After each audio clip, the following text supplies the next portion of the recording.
Bagi saya ada 3 perkara yang cukup penting yang kita perlu buat sekarang. Kerana dari segi bukti dan lain-lain, laporan jawatan kuasa kira-kira awam, PAC, itu sudah cukup maklumatnya yang sebenarnya boleh diambil segala jenis tindakan terhadap ramai orang. Yang kita perlu buat sekarang ialah untuk memastikan tindakan itu diambil supaya laporan-laporan ini tidak hanya disediakan kemudian tidak ada tindakan, kerana tindakan dari segi siasatan akhirnya sampai kepada peguam negara yang tiap-tiap minggu insya-Allah akan sakit selepas ini. Baik.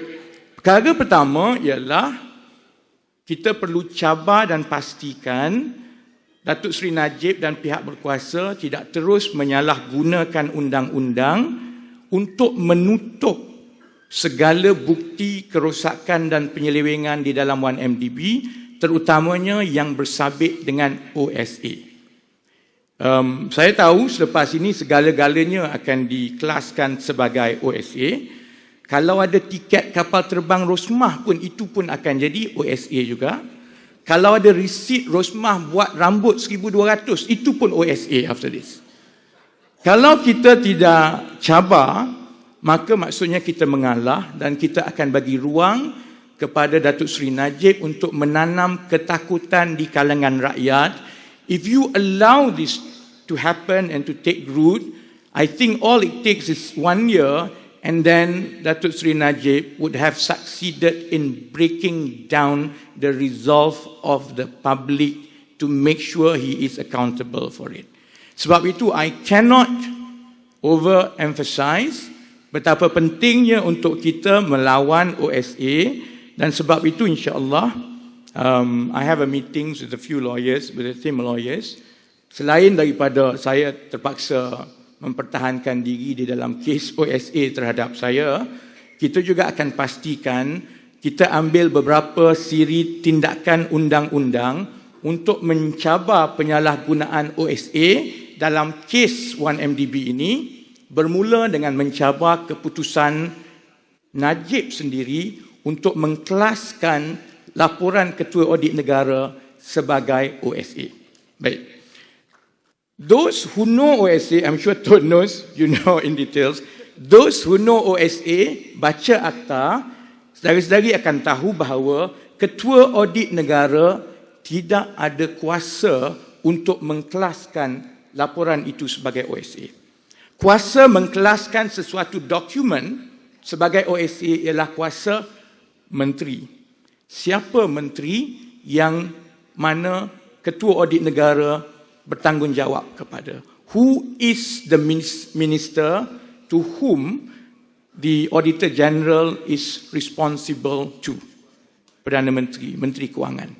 Maknanya, setakat ini daripada kajian kita, saya merasakan Datuk Seri Najib sendiri sebagai Menteri Kewangan yang mengkelaskan dokumen laporan Ketua Audit Negara itu sebagai OSA, sudah tentu this is a big conflict of interest, dan dari segi undang-undangnya juga saya pasti kita boleh cabar, terutamanya kerana semasa laporan Ketua Audit Negara itu dikelaskan sebagai OSA 3 minggu lepas, tujuannya bukan untuk laporan itu dijadikan rahsia. Tujuannya ialah untuk memastikan laporan itu dikenakan embargo sehinggalah laporan jawatan kuasa kira-kira awam dibentangkan. Alasannya ialah laporan Ketua Audit Negara tidak boleh dikeluarkan selagi laporan jawatan kuasa kira-kira awam dibentangkan. It's only an embargo. Tetapi bila nak bentang, tiba-tiba daripada embargo, laporan Ketua Audit Negara OSA telah disalahgunakan untuk tukar daripada embargo menjadi rahsia negara. I think we have strong grounds to challenge that in court. Kita akan cuba sedaya upaya menggunakan semua ruang undang-undang yang ada untuk memastikan bahawa let's begin with that first. Let's challenge the classification of the Auditor's General Report on 1MDB that it should not have been classified as OSA in the first place, and Najib or whoever is the Minister of Finance who authorized that were in fact has committed an act against public interest kerana dokumen itu sepatutnya adalah satu dokumen awam. Saya akan umumkan secepat yang mungkin apabila pasukan peguam kita dapat berikan tarikh bila kita akan mula filekan tindakan undang-undang untuk mencabar keputusan kerajaan mengkelaskan laporan Ketua Audit Negara sebagai OSA. Baik. Now, tindakan yang kedua yang saya rasa lebih menarik ialah jawatan kuasa laporan PAC telah menamakan banyak individu yang telah terbabit di dalam 1MDB daripada hari pertama sehingga sekarang. Termasuklah ahli lembaga pengarah, termasuklah CEO, termasuklah pegawai-pegawai kanan pengurusan di 1MDB, termasuk pegawai-pegawai awam dan lain-lain. Saya adalah, I was and I am a chartered accountant who spent considerable time as an auditor. I've audited in the UK, I've managed the audit for Petronas and so on. Membaca laporan PAC sampai muka surat 3 atau 4, the first 4 or 5 pages, there are enough grounds to charge almost everyone dengan kriminal. Kita tak perlu pergi sampai habis muka surat. Baik, okey. Apabila seseorang itu menjadi ahli lembaga pengarah, dia jadi ahli lembaga pengarah ni bukan ambil director's fees je. You have a fiduciary duty to make sure that you safeguard the best interest of the entity. You are responsible to the shareholder.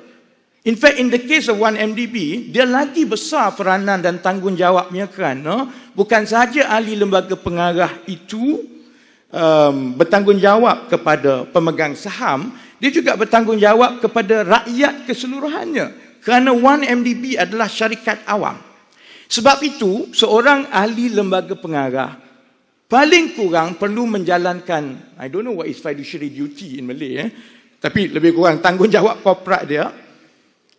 Kalau dia tidak menjalankannya dengan baik, ataupun dia cuai, ataupun dia bodoh, ataupun dia malas, dia mungkin tidak terlibat dalam mencuri duit ke, buat lari duit, tapi dia ponteng, dia bodoh, dia tak faham orang buat apa. Dia masih lagi akan boleh dihadapkan ke mahkamah dan dikenakan tindakan kerana kelalaian dan kecuaian dan kebodohan dia menyebabkan rakyat dan syarikat hilang duit. Sebab itu, apatah lagi pegawai-pegawai yang menguruskan 1MDB.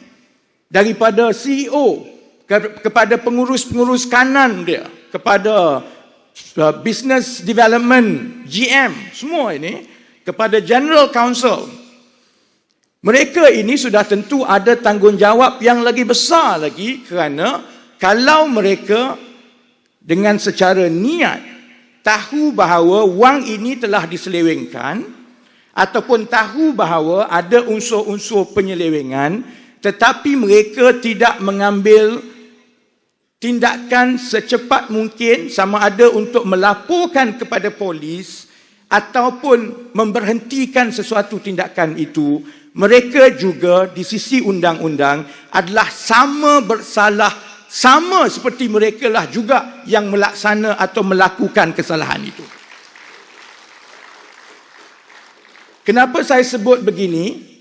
Because I think, saya rasa, Datuk Seri Najib rasa dia kebal kerana kita tak boleh sentuh dia. Dia kawal semua, dia banyak duit. Tapi kita boleh sentuh semua orang yang pernah terlibat di dalam 1MDB yang bukan Perdana Menteri. Mereka ada pilihan. Sama ada mereka terus berdiam, tidak menceritakan perkara yang sebenar, atau mereka bersubahat untuk menuntut perkara ini, atau mereka bercakap benar dan tampil ke hadapan, beri keterangan kepada rakyat tentang perkara sebenar bagaimana Datuk Seri Najib terlibat di dalam kesemua ini. So this is my message to all who are involved. From the first day, the board of directors, the senior executive, the CEOs, the legal counsels, every single one of them, the bankers, is your choice. You can continue to conceal this and be an accessory to this.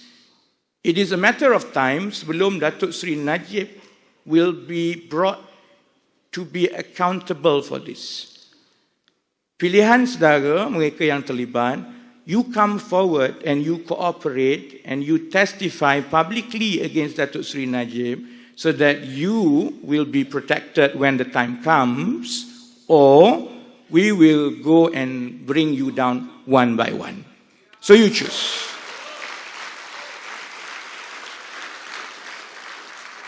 Ada beberapa, kalau kita tengok laporan dan juga semak dengan kanun keseksaan, Companies Act, Securities Commission Act and so on, at the very least there are 5 kesalahan besar yang mana semua mereka yang terlibat ini, daripada pegawai kepada CEO kepada ahli lembaga pengarah, boleh didakwa. Ada 5 kesalahan besar. Pertama, obstruction of justice, menghalang siasatan. Arul Kanda, you will go down for that. Kalau Arul rasa dia cukup hebat sekarang bercakap dalam TV, pusing kiri, pusing kanan, when the time comes, you will be charged for obstruction of justice. Try pusing dalam mahkamah. Ramai daripada mereka, baik daripada pengurusan ataupun lembaga pengarah, mereka boleh didakwa di bawah criminal breach of trust, pecah amanah. Itu semua kita tahu. Ramai juga daripada mereka boleh didakwa di bawah conspiracy to conceal and accessory to a crime. Mereka bersubahat bukan kerana mereka melakukan jenayah itu, tetapi kerana mereka tidak melaporkan jenayah itu pada ketika mereka tahu. Again, this is to Arul Kanda. Dia boleh cakap macam-macam. Dia boleh kata, saya datang lambat, saya tak tahu. Tetapi he's a CEO. Dia masuk Januari 2015. Menjelang Mac 2015, dia adalah CEO semasa audit terkini 1MDB dilakukan. Kita tahu bahawa audit-audit sebelum itu bermasalah kerana auditor awam tidak mendapat bukti daripada syarikat, daripada bank semua.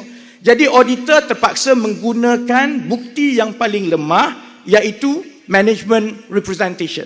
Maknanya pengurusan mengeluarkan satu surat, mengeluarkan letter of representation. I confirm with you this exists. I confirm with you the money is there. I confirm and so on and so forth. Maknanya sesiapa yang jadi CEO sudah tentu tahu kedudukan sebenar, di mana wang itu, ada ke tidak wang itu dan lain-lain, sama ada dia nak bagi atau tidak. Now, Arul Kanda, listen very carefully. I am the auditor, not him. You know, we've gone through all this. Sebagai auditor, I tell you this, Arul Kanda, if you had gone through the March 2015 audit, dan you yang sign, dia yang sign management letter untuk dia beritahu bahawa dia tidak sedar ABA itu syarikat yang salah, he better be very careful and think again. Kerana kalau dia sign management letter of rep kepada auditor menyebut begitu, with the knowledge, I would have imagined he would have known all the issues, where all the money, where all the holes and so on.